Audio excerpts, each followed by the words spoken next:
श्रीगुरुभ्यो नमः। हरिः ओम्।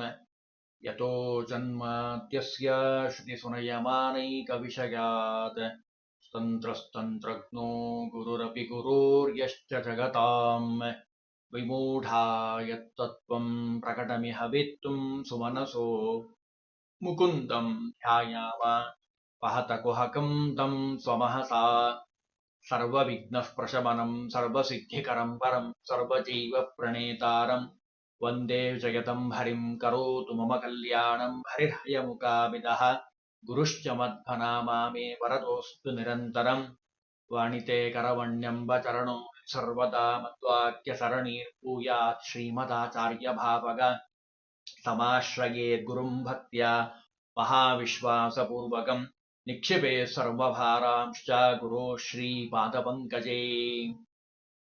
ಬಹಳ ಸುಂದರವಾಗಿರುವಂತಹ ರಾಮದೇವರ ಸ್ತೋತ್ರವನ್ನ ನಾವು ಇವತ್ತು ಆರಿಸ್ಕೊಂಡಿದ್ದೀವಿ. ದಾಶರಥ್ಯಾಷ್ಟಕ ಅಂತ ಇದನ್ನ ಕರೀತಾ ಇದ್ದಾರೆ. ಈ ಶ್ಲೋಕಗಳು ಭಗವಂತನ ಮಹಿಮೆ, ಇದರ ಪಾರಾಯಣದ ಫಲ ಎಲ್ಲವನ್ನ ಈ ಸ್ತೋತ್ರದಲ್ಲಿ ನಾವು ಕಾಣಬಹುದು. ಭಗವಂತನ ಅತ್ಯದ್ಭುತವಾದ ಮಹಿಮೆಯನ್ನ ಬಹಳ ಸುಂದರವಾಗಿ ಆಚಾರ್ಯರ ಶಿಷ್ಯರು ನಮಗೆ ರಚನೆ ಮಾಡಿಕೊಟ್ಟಿದ್ದಾರೆ. ಸ್ತೋತ್ರ ನೋಡಿ ಎಷ್ಟು ಸುಂದರವಾಗಿದೆ. ಕ್ಷೀರಸಾಗರ ವಾರಿ ಮಧ್ಯ ಮಹಾಹಿ ಭೋಗ ನಿವಾಸಿನಂ ನಾರದಾದಿ ಮುನೀಂದ್ರ ವಂದಿತ ಚಾರುಪಾದ ಸರೋರುಹಂ ವಾರಿಜಾಮಲ ಪತ್ರಲೋಚನಮಬ್ಧಿಚಾರಮಣಂ ವಿಭುಂ ನಾರಸಿಂಹತನುಂ ಹರಿಂ ಪ್ರಣಮಾಮಿ ದಾಶರಥಿಂ ಸದಾ. ಬಹಳ ಸುಂದರವಾಗಿರುವಂತಹ ಪದ್ಯಗಳು, ಅರ್ಥವೂ ಅಷ್ಟೇ ಬಹಳ ಗಂಭೀರವಾಗಿರುವಂಥದ್ದು. ಮೊದಲನೇದಾಗಿ ಹೇಳ್ತಾರೆ, ಭಗವಂತ ಯಾವಾಗಲೂ ಎಲ್ಲಿರ್ತಾನೆ ಅಂತ ಕೇಳಿದ್ರೆ ಭಗವಂತ ಎಲ್ಲ ಕಡೆ ಇದ್ದಾನೆ. ನೇಹ ನಾನಾಸ್ತಿ ಕಿಂಚನ ಅಂತ ಎಷ್ಟು ಸತ್ಯವೋ ವೇದ ಹೇಳೋಂಥದ್ದು. ಭಗವಂತನ ಗುಣಗಳಿಗೆ, ಭಗವಂತನ ರೂಪಗಳಿಗೆ, ಭಗವಂತನ ಅತ್ಯದ್ಭುತವಾದ ಅಂಗಾಂಗಗಳಿಗೆ, ಅತ್ಯದ್ಭುತವಾದ ಮಹಿಮೆಯನ್ನ ಎಷ್ಟು ಹೇಳಿದ್ರೂ ಕಡಿಮೆ. ಅದರಲ್ಲೂ ಭಗವಂತನ ರೂಪಗಳಿಗೆ ಮತ್ತು ಅವಯವಗಳಿಗೆ ಯಾವ ವೇದವೂ ಇಲ್ಲ. ಅದರಲ್ಲಿ ಭಗವಂತನ ಮಹಿಮೆಯನ್ನು ತಿಳಿಸ್ತಾರೆ. ಭಗವಂತ ಎಲ್ಲಿದ್ದಾನೆ? ಮೂಲದಲ್ಲಿ ಕ್ಷೀರಸಾಗರದಲ್ಲಿ ಶೇಷದೇವರ ಮಲೆ ಮಲಗಿದ್ದಾನೆ. ಕ್ಷೀರಸಾಗರ ವಾರಿ ಮಧ್ಯ ಮಹಾಹಿ ಭೋಗ ನಿವಾಸಿನಂ. ಭಗವಂತನ ಒಂದು ಮಹಿಮೆ ನೋಡಿ ಎಷ್ಟು ಚೆನ್ನಾಗಿದೆ ಅಂದ್ರೆ, ಆ ಕ್ಷೀರಸಾಗರ ಅದರ ಮಧ್ಯದಲ್ಲಿ ಶೇಷದೇವರ ಮಲೆ ಮಲಗಿದ್ದಾನೆ. ಅಷ್ಟೇ ಅಲ್ಲ, ನಾರದರೇ ಮೊದಲಾದ ಎಲ್ಲ ಜ್ಞಾನಿಗಳು ಆ ಭಗವಂತನ ಪಾದ ಪೂಜೆಯನ್ನ ಮಾಡ್ತಾರೆ. ಭಗವಂತನ ಪಾದ ತಾವರೆ ಎಂತಹ ಚಲುವಿನಿಂದ ಕೂಡಿರುವಂಥದ್ದು. ಅತ್ಯದ್ಭುತವಾದ ಜ್ಞಾನಾನಂದಮಯನಾಗಿರುವಂತಹ ಭಗವಂತ ಅಲ್ಲಿ ಪವಡಿಸಿರುವಂಥದ್ದು. ಇಷ್ಟೇ ಅಲ್ಲ, ಕಣ್ಣು ಅಷ್ಟು ಮನಮೋಹಕವಾಗಿರುವಂಥದ್ದು. ತಾವರೆಯ ಎಸಳಿನಂತೆ ಕಣ್ಣುಳ್ಳಂಥವನು. ಕಡಲ ಕನ್ಯೆಯಾಗಿರುವಂತಹ ರಮಾದೇವಿ, ಲಕ್ಷ್ಮೀದೇವಿ ಅವನ ಮಡದಿಯಾಗಿರುವಂಥವಳು. ಇಂತಹ ಭಗವಂತ ಇವನು ನಾರಸಿಂಹ ರೂಪವನ್ನು ತೆಗೆದುಕೊಂಡಿದ್ದಾನೆ. ಆ ನಾರಸಿಂಹ ರೂಪವನ್ನು ತೆಗೆದುಕೊಂಡಂತಹ ದಶರಥ ಮಗನಾಗಿ ಅವತಾರವನ್ನ ಮಾಡುವಂತಹ ರಾಮದೇವರನ್ನ ನಾನು ನಮಸ್ಕಾರವನ್ನ ಮಾಡ್ತೀನಿ ಅಂದ್ರೆ ನೋಡಿ, ಇಲ್ಲಿ ನರಸಿಂಹದೇವರು ಬೇರೆ ಅಲ್ಲ, ರಾಮದೇವರು ಬೇರೆ ಅಲ್ಲ ಅಂತ ಹೇಳ್ಬಿಟ್ಟು ಬಹಳ ಸುಂದರವಾಗಿ ವಾರಿಜಾಮಲ ಪತ್ರಲೋಚನಮಬ್ಧಿಚಾರಮಣಂ ವಿಭುಂ ನಾರಸಿಂಹತನುಂ ಹರಿಂ ಪ್ರಣಮಾಮಿ ದಾಶರಥಿಂ ಸದಾ. ದಶರಥ ಮಗನಾಗಿ ಅವತಾರ ಮಾಡಿರುವಂತಹ ರಾಮದೇವರನ್ನ ನಾನು ಸದಾ ನಮಸ್ಕಾರ ಮಾಡ್ತೀನಿ ಅಂತಾರೆ. ಎಷ್ಟು ಸುಂದರವಾಗಿ ನೋಡ್ರಿ ಪದ್ಯಗಳು. ಮುಂದೆ ಹೇಳ್ತಾರೆ, ಪಾಕಶಾಸನ ವಂದಿತಾಮಲ ಪಾದಯುಗ್ಮ ಸರೋರುಹಂ ಶೋಕನಾಶನ ಮೀಶ ಮೀಶ. ಎಷ್ಟು ಆ ಪದ್ಯಗಳಲ್ಲಿ ಆ ವರ್ಣನೆ ಮಾಡ್ತಾರೆ. ಶಬ್ದಗಳ ಪ್ರಾಸ ಎಷ್ಟು ಚೆನ್ನಾಗಿದೆ ನೋಡಿ. ಪಾಕಶಾಸನ ವಂದಿತಾಮಲ ಪಾದಯುಗ್ಮ ಸರೋರುಹಂ ಶೋಕನಾಶನ ಮೀಶ ಮೀಶ ಮಶೇಷ ದೋಷ ವಿವರ್ಜಿತಂ ಲೋಕ ಸಂಭವ ಸಂಹೃತಿಂ ಸ್ಥಿತಿ ಹೇತುಭೂತ ಗುಣೋದಯಂ ನಾಕವಾಸಿ ಜನಪ್ರಿಯಂ ಪ್ರಣಮಾಮಿ ದಾಶರಥಿಂ ಸದಾ. ಭಗವಂತನ ಅತ್ಯದ್ಭುತವಾದ ಮಹಿಮೆಯನ್ನ ಸ್ತೋತ್ರ ಮಾಡ್ತಾ ಇದ್ದಾರೆ. ಪಾಕಶಾಸನ ಈ ಶಬ್ದ ಹರಿಕಥಾಮೃತ ಸಾರವನ್ನ ಮೊದಲನೇ ಸಂಧಿ ಯಾರು ಹೇಳ್ತಾರೋ ಅವ್ರಿಗೆ ಗೊತ್ತಿರುವಂಥದ್ದು ಈ ಶಬ್ದ. ಪಾಕಶಾಸನ ಮುಖ್ಯ ಸಕಲ ದಿವೌಕಸರಿಗೆ ಅಭಿನಮಿಪೆ ಅಂತಾರೆ ಹರಿಕಥಾಮೃತ ಸಾರದಲ್ಲಿ ಜಗನ್ನಾಥದಾಸರು. ಪಾಕಶಾಸನ ಅಂದ್ರೆ ಇಂದ್ರದೇವರು. ಆ ಇಂದ್ರದೇವರಿಂದ ವಂದಿತಾಮಲ ಪಾದಪದ್ಮ ಪಾದ ಯುಗ್ಮ ಸರೋರುಹಂ, ನಿರ್ಮಲವಾಗಿರುವಂತಹ ತಾವರೆಯಂತಹ ಚಲುವಿನ ಪಾದ ಉಳ್ಳಂಥವನು ಭಗವಂತ. ಇಂದ್ರನೇ ಮೊದಲಾದ ಎಲ್ಲ ದೇವತೆಗಳು ಭಗವಂತನನ್ನ ಸ್ತೋತ್ರ ಮಾಡ್ತಾ ಇದ್ದಾರೆ. ಇಂದ್ರ ಅಂದ್ರೆ ಕೇವಲ ಬರೇ ಇಂದ್ರ ಅಂತ ನಾವು ಅನ್ಕೊಳ್ಬಾರದು. ರೋಚನ ನಾಮಕನಾಗಿರುವಂತಹ ಇಂದ್ರ ಯಾರೋ ವಾಯುದೇವರು, ಅವರಿಂದ ಮೊದಲುಗೊಂಡು ಲಕ್ಷ್ಮೀದೇವಿಯಿಂದ ಮೊದಲುಗೊಂಡು ಎಲ್ಲರಿಂದ ವಂದಿತನಾಗಿರುವಂಥವನು ಭಗವಂತ. ಇಷ್ಟೇ ಅಲ್ಲ, ಇವನು ವಂದಿತ ಆಗ್ಲಿಕ್ಕೆ ಕಾರಣ ಏನು? ಮುಂದಿನ ಸಾಲಿನಲ್ಲಿ ಹೇಳ್ತಾರೆ, ಶೋಕನಾಶನ ಮೀಶ ಮೀಶಮಶೇಷ ದೋಷ ವಿವರ್ಜಿತಂ. ಸರ್ವಶಕ್ತನಾಗಿರುವಂತಹ ಭಗವಂತ, ಸರ್ವಸ್ವಾಮಿ, ಎಲ್ಲ ದೋಷಗಳಿಂದ ದೂರನಾಗಿರುವಂಥವನು. ದೇವ್ರು ಅಂತ ಆಗಬೇಕು ಅಂದ್ರೆ ಒಂದು ದೋಷವು ಅವನಲ್ಲಿರಬಾರದು. ನಾನು ಬಹಳ ಸರಿ ಹೇಳ್ತಿರ್ತೀನಿ ಅದಕ್ಕೆ. ಹಾಲು ಎಲ್ಲಿ ಬೆಳ್ಳಿಗಿದೆ ಅಂತ ಕೇಳಿದ್ರೆ, ಹಾಲು ಅಂದ ಮೇಲೆ ಪೂರ್ಣವಾಗಿ ಬೆಳ್ಳಗಿರ್ಲೇಬೇಕು, ಅಂದ್ರೆ ಅದು ಹಾಲು. ಹಂಗೆ ಭಗವಂತ ದೋಷ ದೂರನಾಗಿರುವಂಥವು. ಅಂತಹ ಭಗವಂತ ಸೃಷ್ಟಿ ಸ್ಥಿತಿ ಸಂಹಾರ ನಿಯಮನ ಜ್ಞಾನ ಅಜ್ಞಾನ ಬಂಧ ಮೋಕ್ಷ ಸೃಷ್ಟಿಯಾದಿ ಅಷ್ಟ ಕರ್ತೃತ್ವವನ್ನ ಮಾಡೋಂಥವ್ರು. ಸತ್ವಗುಣ ರಜೋಗುಣ ತಮೋಗುಣಗಳನ್ನ ಪ್ರೇರಿಸುವಂಥವ್ರು. ಸ್ವರ್ಗಲೋಕದಲ್ಲಿ ದೇವತೆಗಳಿಂದ ಪೂಜಿಸಲ್ಪಡುವಂಥವ್ರು. ಆ ದೇವತೆಗಳಿಗೆಲ್ಲ ಪ್ರೀತನಾಗುವಂಥವ್ರು, ಪ್ರಿಯರಾದಂಥವ್ರು. ಅಂತಹ ದಾಶರಥಿ ಅಂದ್ರೆ ದಶರಥನ ಮಗನಾಗಿ ಅವತಾರ ಮಾಡಿದಂತಹ ರಾಮದೇವರನ್ನ ನಾನು ನಮಸ್ಕಾರವನ್ನ ಮಾಡ್ತೀನಿ. ಎಷ್ಟು ಸುಂದರವಾದ ಪದ್ಯಗಳಿಂದ ವರ್ಣನೆ ಮಾಡ್ತಾರೆ. ಮುಂದೆ ಹೇಳ್ತಾರೆ, ಅಂಡಜಾದಿಪ ವಾಹನಂ ಶಶಿ ಮಂಡಲಾಭುಭ್ಯಮುಖಂ.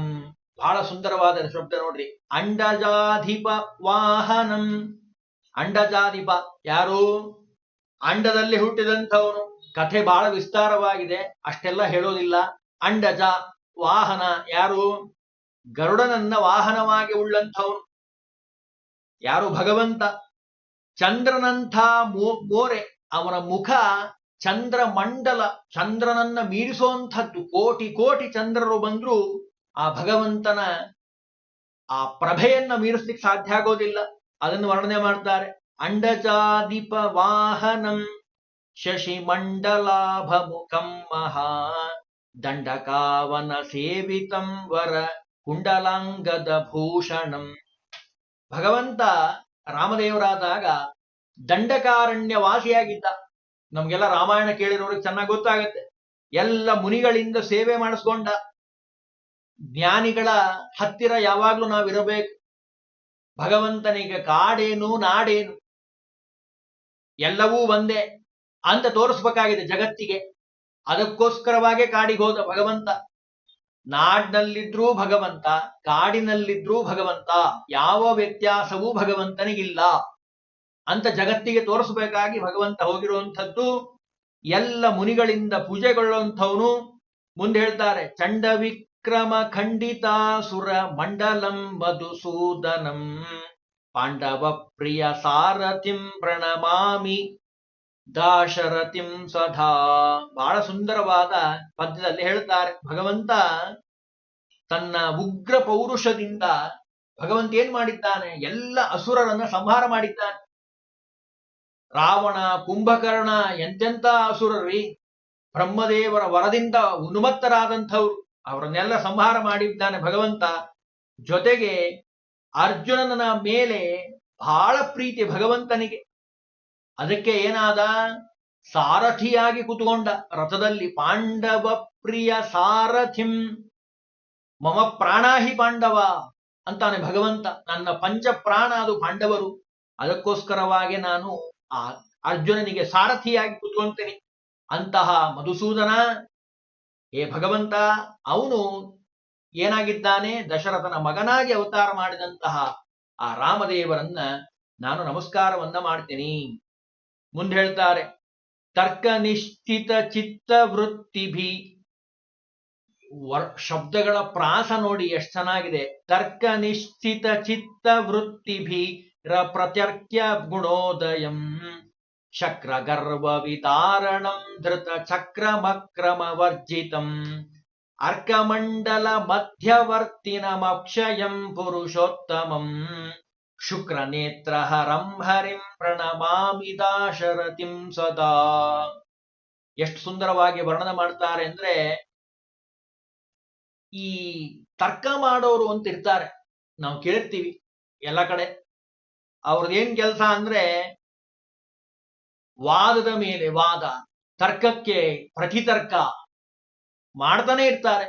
ಅಂತಹ ಒಣತರ್ಕದ ಪಾಂಡಿತ್ಯಕ್ಕೆ ಬೀಗಿದಂತಹ ಅನೇಕ ಜನ ಏನಿದ್ದಾರಲ್ಲ, ಅವರಿಗೂ ತಿಳಿಲಿಕ್ಕೆ ಅಸಾಧ್ಯವಾದಂಥವನು ಭಗವಂತ.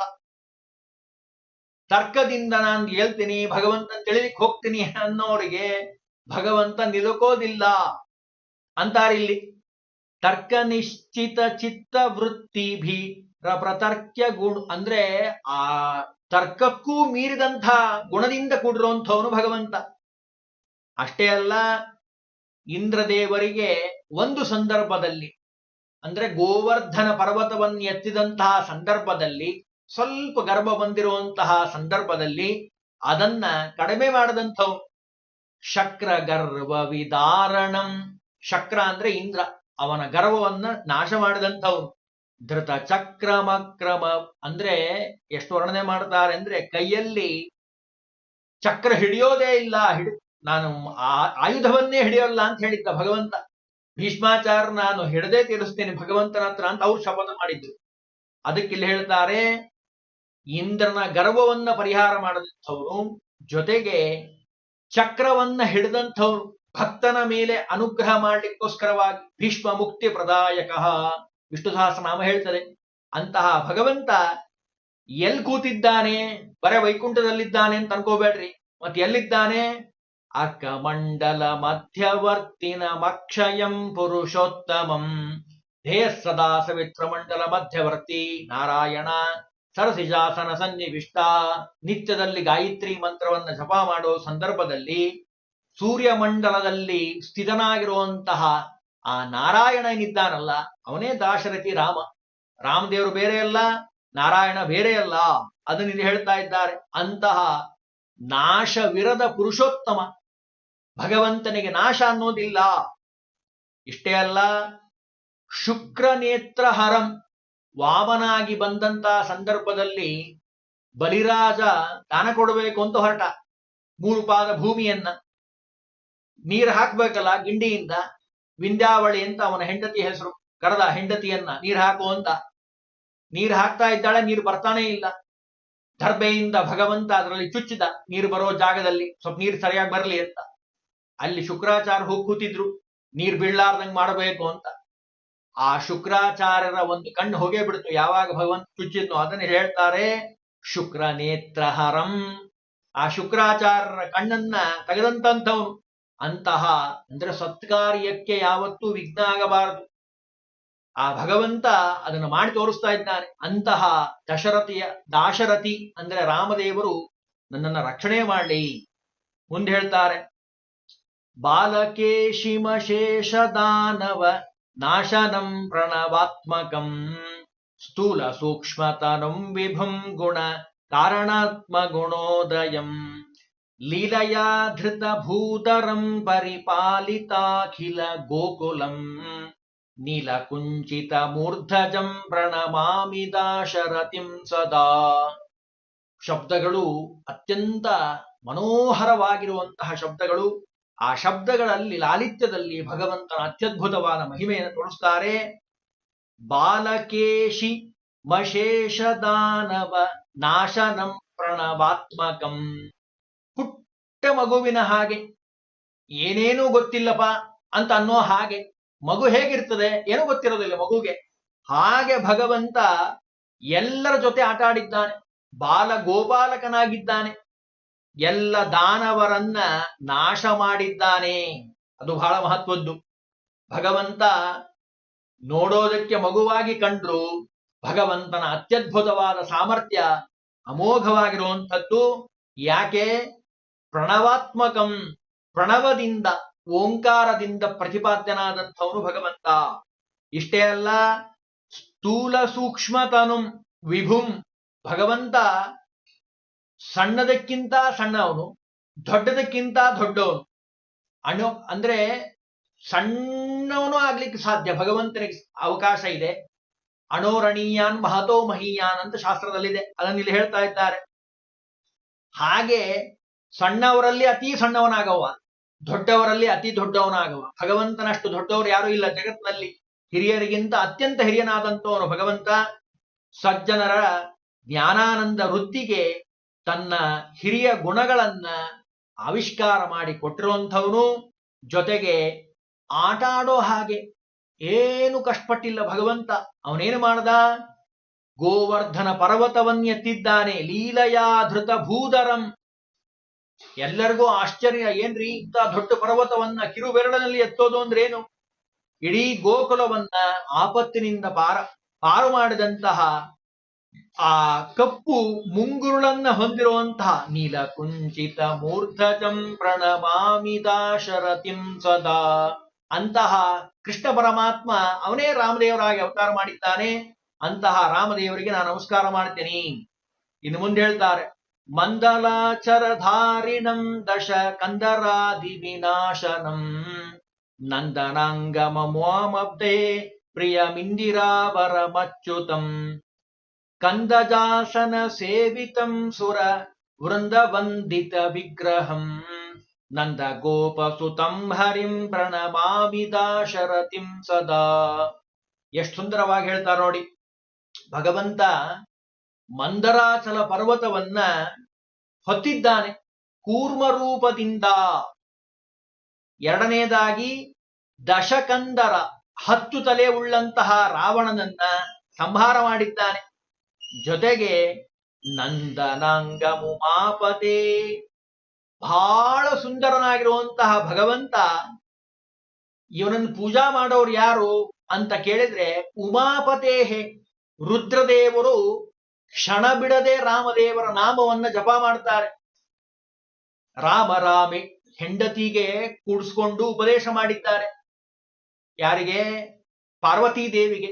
ಉಮಾಪತಿ ಅಂತ ಕರೆದಿದ್ದಾರೆ. ಅದಕ್ಕೆ ಉಮೆಯ ಅರಸನಾಗಿರುವಂತಹ ರುದ್ರದೇವರು ತನ್ನ ಹೆಂಡತಿಗೆ ಕರೆದು ವಾಸುದೇವ ಸಹಸ್ರನಾಮವನ್ನು ಉಪದೇಶ ಮಾಡಿದ್ದಾರೆ.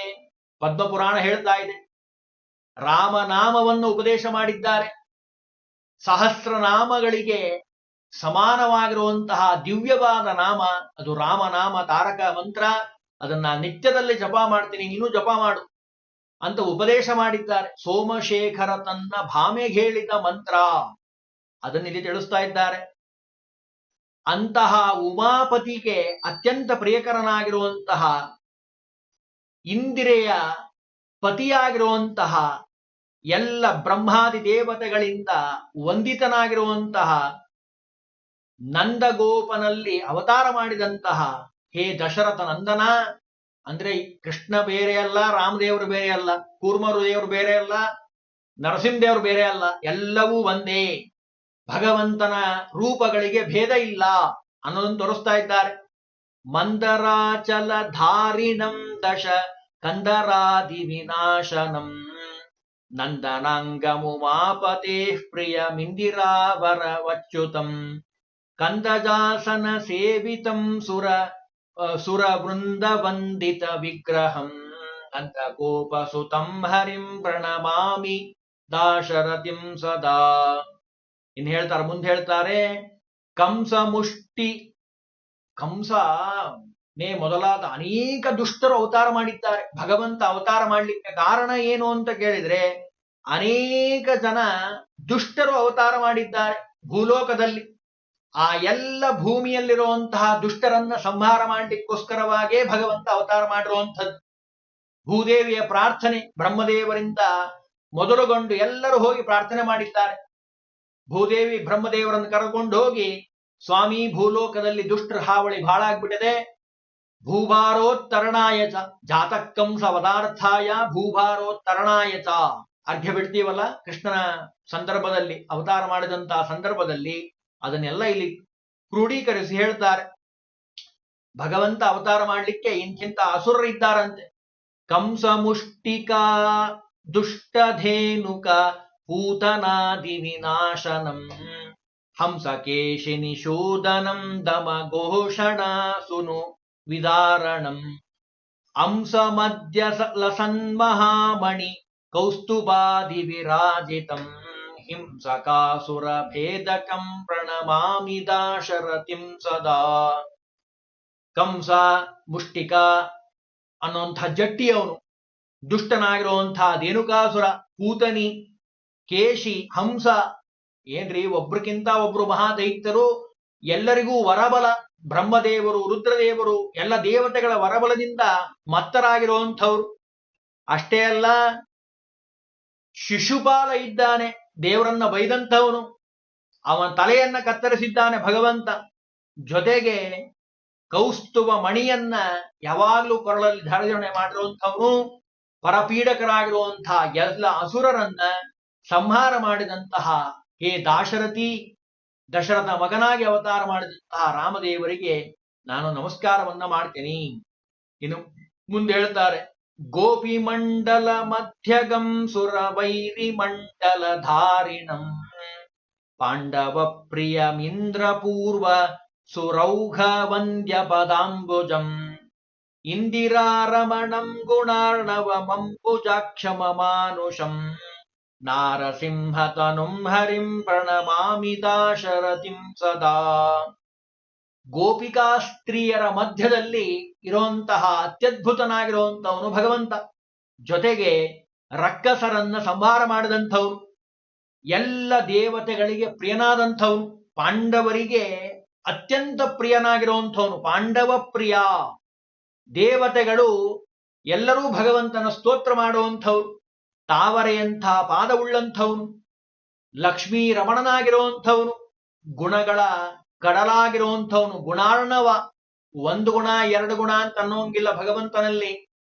ಭಗವಂತ ಪೂರ್ಣ ಗುಣಗಳ ಗಣಿಯಾದಂಥವನು, ಕಡಲಾದಂಥವನು, ಸಮುದ್ರದಂಥವನು. ಅಂತಹ ಭಗವಂತ ತಾವರೆ ಕಣ್ಣಿನಂತಹ ಅತ್ಯದ್ಭುತವಾದ ಚಲುವ ಭಗವಂತ, ಅದನ್ನು ವರ್ಣನೆ ಮಾಡ್ತಾರೆ. ಇಂತಹ ಅಮಾನುಷವಾದ ಹಿರಿಮೆಯನ್ನ ಉಳ್ಳಂತಹ ಹರಿ ಆ ನರಸಿಂಹದೇವರು, ಆ ನರಸಿಂಹದೇವರೇ ದಾಶರಥಿಯಾಗಿ ಅಂದರೆ ರಾಮದೇವರಾಗಿ ಅವತಾರ ಮಾಡಿದ್ದಾರೆ. ಅಂತಹ ರಾಮದೇವರನ್ನ ನಾನು ನಮಸ್ಕಾರ ಮಾಡ್ತೀನಿ. ಕೊನೆಯ ಶ್ಲೋಕದಲ್ಲಿ ಒಂದು ಮಾತು ಹೇಳ್ತಾರೆ, ಭಕ್ತಿಪೂರ್ವಕ ಮೇತದಷ್ಟಕಮಿಷ್ಟ ಸಿದ್ಧಿದಮಾರ ಆದರ ಯಸ್ತು ಕೀರ್ತಯತೆ ಶೃಣೋತ್ಯಖಿಲಾಪಣಾವತಾರಕಂ ಸರ್ವದೇವವರಾರ್ಚಿತಂ ದ್ರಹರೇಃ ಪದಂ ಪರಮಕ್ಷಯಂ ಯಾತಿ ದಾಶರಥೇರನುಗ್ರಹ ವಿಗ್ರಹೋ ಅಖಿಲ ವಲ್ಲಭ. ಸುಂದರವಾದ ವರ್ಣನೆಯನ್ನು ಮಾಡ್ತಾರೆ. ಇಲ್ಲಿ ನೋಡಿ ಎಷ್ಟು ಚೆನ್ನಾಗಿದೆ ಅಂದ್ರೆ, ಇದನ್ನ ದಾಶರಥ್ಯಷ್ಟಕ ಅಂತ ಕರೀತಾರೆ. ಮೂಲ ಪ್ರತಿಗಳಲ್ಲಿ ಇದನ್ನ ನಾರಾಯಣ ಪಂಡಿತಾಚಾರ್ಯರು ಸುಮಧ್ವಿಜಯನ್ನ ಬರೆದಿದ್ದಾರಲ್ಲ, ಅವರು ಬರೆದಿರೋದು ಅಂತ ಇದೆ. ಕೆಲವೊಂದು ಪ್ರತಿಗಳಲ್ಲಿ ಪೂರ್ವ ಸೂರಿಕೃತ ಅಂತ ಇದೆ. ಈ ಹಾಡಿನಲ್ಲಿ, ಈ ದಾಶರಥಿ ಅಷ್ಟಕದಲ್ಲಿ ಬಹಳ ಸುಂದರವಾಗಿ ವರ್ಣನೆ ಮಾಡ್ತಾರೆ. ಇಷ್ಟವಾದದ್ದನ್ನ ನಮಗೆ ತಂದು ಕೊಡುವಂತಹ ಶಕ್ತಿ ಈ ಸ್ತೋತ್ರದಲ್ಲಿದೆ. ನಮಗೆ ಇಷ್ಟವಾದದ್ದು ಅದು ಭಗವಂತನ ಅನುಗ್ರಹದಿಂದ ನಮಗೆ ಬರುವಂಥದ್ದು. ಭಕ್ತಿಪೂರ್ವಕ ಹೆಂಗ್ ಹೇಳಬೇಕು ಈ ಸ್ತೋತ್ರವನ್ನ? ಕೇವಲ 9 ಶ್ಲೋಕಗಳಲ್ಲಿ ಭಗವಂತನ ಅತ್ಯದ್ಭುತವಾದ ಮಹಿಮೆಯನ್ನ ವರ್ಣನೆ ಮಾಡಿದ್ದಾರೆ. ಭಕ್ತಿಪೂರ್ವಕ ಮೇತದಷ್ಟಕ ಮಿಷ್ಟ ಸಿದ್ಧಿದ ಮಾದರ. ಭಕ್ತಿಯಿಂದ ಹೇಳಬೇಕು. ಅದನ್ನು ಯಾರು ಹೇಳ್ತಾರೋ ಅವರಿಗೆ ಶ್ರದ್ಧೆಯಿಂದ ಹೇಳಿದ್ದೇ ಆದ್ರೆ ಕೇಳಿದರೆ ಕೂಡ ಅದನ್ನು ಹೇಳ್ತಾರೆ. ಸಿದ್ಧಿಯನ್ನ ಕೊಡುವಂಥದ್ದು. ಜೊತೆಗೆ ಬಹಳ ವಿಶೇಷ ಏನು ಅಂದ್ರೆ, ಭಗವಂತನ ಅನುಗ್ರಹದಿಂದ ಎಲ್ಲವನ್ನೂ ಕೊಡ್ತಾನೆ ಭಗವಂತ. ಪರಮ ಪದವಿ ಅಂದ್ರೆ ಮೋಕ್ಷವನ್ನೇ ಕೊಡ್ತಾನೆ ಭಗವಂತ. ಅದನ್ನಿಲ್ಲಿ ಹೇಳ್ತಾರೆ, ಸರ್ವದೇವರಾರ್ಚಿತಂ ದ್ರಹರೇಃ ಪದಂ ಪರಮಕ್ಷಯಂ. ಅಕ್ಷಯವಾದ ಫಲ ಅಂದ್ರೆ ಮೋಕ್ಷವನ್ನೇ ಕೊಡ್ತಾ ಇದ್ದಾನೆ ಈ ಸ್ತೋತ್ರವನ್ನು ಹೇಳೋರಿಗೆ. ಯಾತಿ ದಾಶರಥೇರನುಗ್ರಹ, ದಾಶರಥಿಯ ಅನುಗ್ರಹ, ರಾಮದೇವರ ಅನುಗ್ರಹದಿಂದ ಎಲ್ಲವನ್ನ ಅವನು ಪಡಿತಾನೆ ಅಂತ ಹೇಳಿ ಸುಂದರವಾಗಿ ಈ ಪದ್ಯದಲ್ಲಿ ವರ್ಣನೆ ಮಾಡಿದ್ದಾರೆ. ಈ ಪದ್ಯವನ್ನ ಪ್ರತಿನಿತ್ಯದಲ್ಲಿ ಪಠನೆ ಮಾಡಿ ಆ ಭಗವಂತನ ಅನುಗ್ರಹಕ್ಕೆ ಪಾತ್ರರಾಗಬೇಕು.